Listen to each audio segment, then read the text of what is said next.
Assalamualaikum warahmatullahi wabarakatuh. Buat teman-teman dari subdivisi TikTok, mulai dari social media officer ada Kak Lutfi, di video talent ada Kak Amanda, dan di video editor ada Kak Khalid. Saya selaku koordinator dari divisi TikTok akan memberikan sebuah update dari workflow dan lebih detail penjelasan tentang workflow kita, agar kedepannya juga kita bisa minimalisirkan terjadinya miskomunikasi dan agar bisa bekerjanya itu lebih efektif lagi.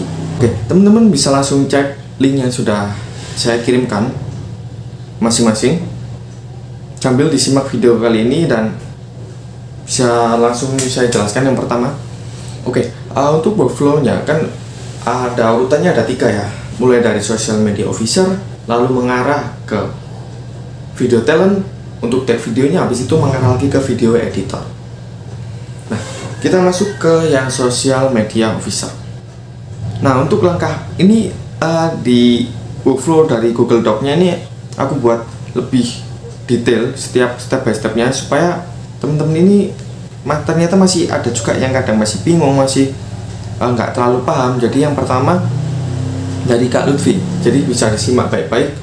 Langkah yang pertama, jadi Kak Lutfi lakukan seperti biasa, lakukan riset dari substansi dari sumber referensi konten yang sudah dijadikan patokan kita. Kita harus pakai dari sana. Kak Lutfi pilih konten-konten yang mana yang akan kita action untuk video TikToknya. Habis itu seperti biasa di copy link, dimasukkan ke dalam Google Spreadsheet, terus di identifikasi mulai dari nama username TikToknya siapa dan lain sebagainya. Yang langkah kedua, Kak Lutfi juga mesti membuat yang namanya substansi. Jadi seperti biasa, caption singkat, habis itu hashtag yang digunakan, judul ataupun tema konten yang dibuat itu apa, jam postingnya jam berapa, terus headline covernya itu seperti apa. Itu semua Kak Lutfi bisa cek di contohnya yang kalau nggak ada di layar ini juga saya udah kasih contohnya, screenshotnya. Habis itu nanti di belakang aku jelaskan kenapa kok Kak Lutfi mesti membuat substansi ini. Langkah yang ketiga, setelah membuat substansinya, nanti hasil substansi itu bisa diketik di Word ataupun di Google Doc. Habis itu diposting ke folder khusus buat social media officer divisi TikTok. Jadi Kak Lutfi punya folder tersendiri di divisi TikTok yang harus memposting substansi, ide kontennya ada di sana. Oke, habis itu diupload. Nama filenya harus dibuat sesuai tanggal dan jam upload. Kalau misalnya substansinya itu berupa Google Doc ataupun Word ya. Jadi nama filenya diubah dulu. Ketika udah masuk ke folder, itu harus nama file diubah dulu ke itu tadi tanggal berapa, tanggal uploadnya, habis itu sama jamnya. Contohnya juga udah ada di Google Doc yang aku kirim. Terus langkah yang keempat, Kak Lutfi substansi yang sudah dibuat dan sudah diposting dan sudah di rename namanya, itu di copy link, kirim ke grup WA kita. Supaya apa? Supaya dari video talent, dari Kak Amanda itu biar segera action, dan dari Kak penanggung jawab dan juga ada Kak dari public relation juga dan lain sebagainya, itu bisa menyimak juga kalau kita ini juga setiap hari melakukan perkembangan dan kita berusaha memberikan yang terbaik dengan cara berdiskusi setiap kali melakukan aktivitas. Jadi kita laporan, kita udah bikin ini dan kita mesti copy link supaya Kak Amanda bisa action buat tag videonya. Nah, setelah itu langkah yang kelima, setelah copy link dan setelah melaporkan di grup kita, grup WA, nanti Kak Lutfi nunggu Kak Amanda bikin tag video sampai Kak Khalid edit video sampai finish. Habis itu Kak Lutfi posting ke akun TikTok. Udah ya, workflow-nya kayak gitu ya. Mudah-mudahan bisa dipahami.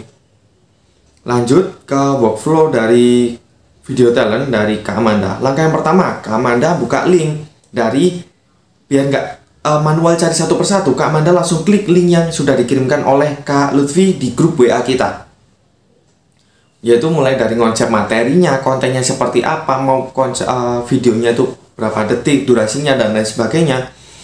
Habis itu Kak Amanda juga misalnya memerlukan sound khusus, Kak Amanda bisa riset dulu di akun TikToknya Timbang Nganggur, habis itu di save biar nanti Kak Lutfi bisa membantu mengarahkan. Jadi ketika misalnya Kak Amanda punya request pakai sound khusus, terus Kak Amanda carikan soundnya, terus di save di akun TikTok, nanti laporan ke Kak Lutfi supaya pakai sound yang sudah direkomendasikan oleh Kak Amanda. Terus langkah yang kedua ya Kak Amanda seperti biasa mulai take video. Habis itu jika memang diperlukan cutting video, dimohon untuk Kak Amanda ini nge-cut sendiri. Oke, jadi Kak Amanda membuat video TikTok misalnya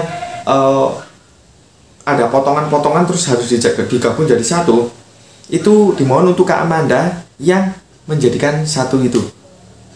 Itu belum ada apa-apa, masih polosan. Pokoknya Kak Amanda dijadikan satu, nanti tim editing mereka tinggal kasih subtitle, kasih caption, kasih border dan lain sebagainya. Oke ya. Mudah-mudahan bisa dipahami. Langkah yang ketiga, Kak Amanda juga harus upload video yang itu tadi, yang sudah di-take, video mentah yang siap diedit ke Google Drive, ke folder yang khusus dibuatkan untuk video talent. Jadi Kak Amanda juga punya folder khusus untuk video mentahnya. Sama setelah diupload, nanti nama filenya harus diubah ke tanggal dan jam upload. Contohnya sudah ada di Google Doc yang saya kirim ataupun udah ada di layar ini. Terus langkah keempat, copy link file video mentah itu tadi, terus kirim dan laporan juga ke grup WA kita supaya Kak Galih segera merespon dan Kak Galih segera bisa eksekusi supaya segera diedit ya oleh Kak Galih juga. Lanjut ke workflow dari subdivisi video editor. Langkah yang pertama, Kak Galih juga buka link yang dikirimkan oleh Kak Amanda di grup supaya Kak Galih juga nggak bingung gimana mesti cari ke folder. Langsung klik, langsung masuk ke video mentah, habis itu di download, habis itu mulai deh Kak Galih eksekusi, mulai dari ya editing seperti biasanya. Terus langkah yang kedua, ya Kak Galih buka aplikasi editing sesuai kemampuannya yang mana bebaskan. Terus juga mulai masukkan yang namanya teks pendukung seperti biasanya, teks pendukung dari video. Habis itu masang border dari Timbang Nganggur. Nah, terus ini ada satu yang penting. Kak Vian dan Kak Sisil selaku penanggung jawab dan CEO dan founder dari Timbang Nganggur, beliau meminta kepada saya untuk Kak Galih ini editingnya sudah bagus, kedepannya bisa lebih konsisten lagi dalam pemilihan terutama font, background font, dan harus sudah ada caption, sudah ada subtitle otomatis. Jadi kenapa kok dari founder itu minta 3 hal ini? Karena yang pertama, font kita kadang masih nggak konsisten, kita masih berubah-ubah. Terus yang kedua, background font kita nggak ada core value ataupun nggak ada brandingnya dari Timbang Nganggur. Kan Timbang Nganggur identik dengan warna kuning dan hijau. Paling nggak Kak Galih pakai background teksnya yang warna hijau atau yang warna kuning, menyesuaikan. Sekarang kita juga ingin menjangkau dari teman-teman yang misalnya punya kebutuhan khusus ataupun mereka ini, kita ini ingin memudahkan orang menyimak konten kita dari awal sampai akhir juga dengan subtitle. Banyak sekali software ataupun aplikasi buat convert video ke subtitle, jadi video kita punya subtitle otomatis. Nanti Kak Galih bisa belajar itu. Contohnya seperti di video saya, bisa dilihat, bisa dijadikan referensi juga. Saya sudah menggunakan yang namanya subtitle otomatis untuk menunjang video saya agar bisa dinikmati lebih nyaman. Yang kedua, warna background text. Background text saya udah konsisten, warna hijau atau enggak kuning. Terus font yang saya gunakan juga konsisten, yang formal aja, yang profesional aja. Ya misalnya Times New Roman atau Arial atau itu aja. Nggak usah yang misalnya bentuknya kartun ataupun animasi style yang lainnya. Jadi pakai yang standar aja udah cukup banget buat Kak Galih. Ya, itu pesan yang paling di request dan diminta oleh penanggung jawab dan CEO dari Timbang Nganggur. 3 poin itu buat Kak Galih.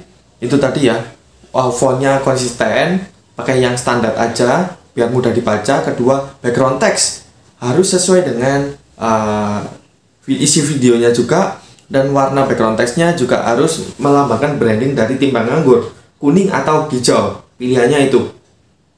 Terus yang ketiga, juga mesti sudah harus dibuat subtitle otomatisnya.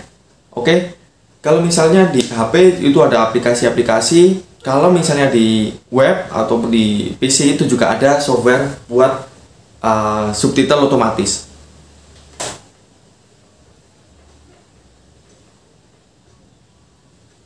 Setelah video selesai diedit, oh ya satu lagi, kalau bisa volume misalnya dari video mentah Kak Amanda itu volumenya kurang besar, minta Kak Galih buat dibesarkan ya, dimaksimalkan waktu diedit, supaya hasilnya juga jernih suaranya dan jelas.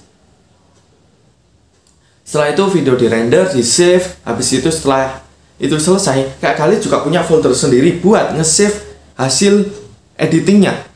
Jadi Kak Galih buka folder dari video editor, terus diupload ke sana.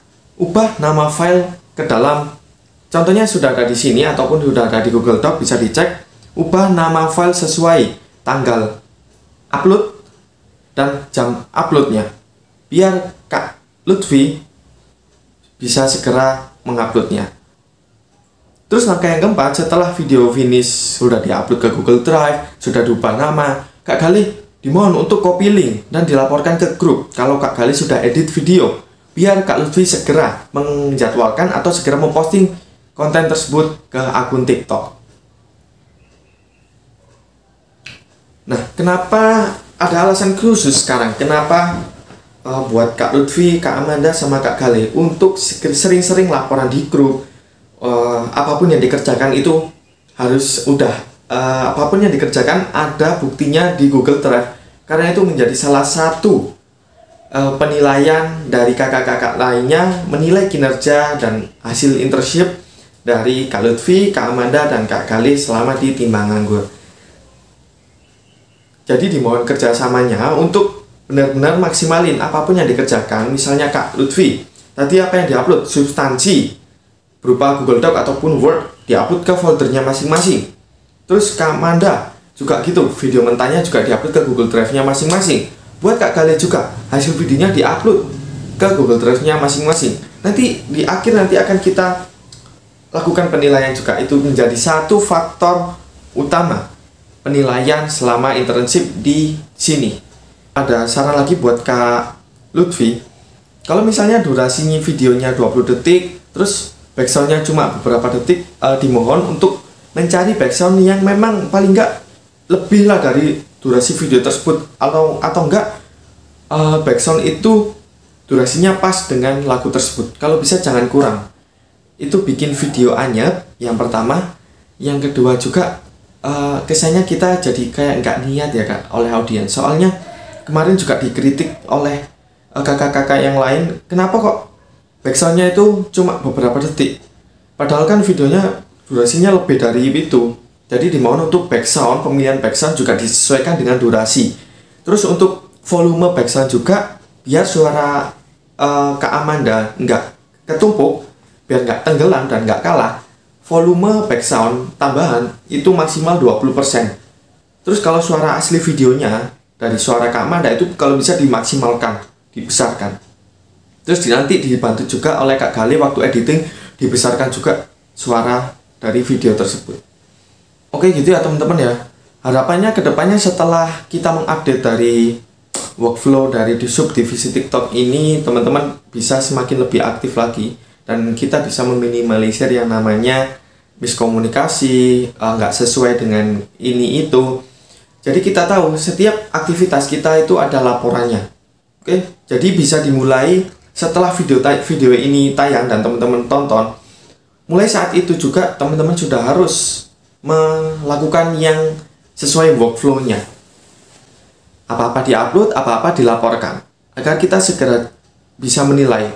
Kalau misalnya video yang habis, misalnya contohnya Kak Galih masih belum menggunakan background text dan font text dan masih belum ada subtitlenya, padahal video ini sudah dirilis, video ini sudah diberikan ke Kak Galih, tapi Kak Galih masih belum masih belum memaksimalkan itu, ya mungkin jangan sampai ya kalau Kak Sisil selaku penanggung jawab nanti menegur, takutnya karena kan udah ada arahan kok nggak dilakukan kayak gitu ya. Jadi teman-teman dimohon kerjasamanya, kita juga di sini memberikan yang terbaik semaksimal mungkin. Jadi itu aja update workflow dari divisi TikTok. Saya selaku koordinator Agung Dimas Putra. Terima kasih atas perkembangannya sejauh ini, bagus banget. Hasil editingnya juga bagus, substansi kontennya juga bagus, headline-nya juga menarik, video dari actionnya dari Kak Amanda juga bagus banget. Terima kasih, mau dipertahankan dan harus ditingkatkan lagi dengan adanya workflow ini. Harapannya dengan workflow terupdate ini kita bisa semakin profesional dan kita semakin bisa memberikan yang terbaik untuk audiens kita. Terima kasih dan selamat beraktivitas kembali. Terima kasih sudah menyimak sampai akhir video dan sekarang bisa langsung action mulai dari setiap subdivisi melakukan job desk-nya masing-masing, dan jangan lupa untuk sering-sering laporan dan jangan lupa juga untuk mengupdate file-file ke dalam folder masing-masing. Terima kasih, saya Dimas. Wassalamualaikum warahmatullahi wabarakatuh.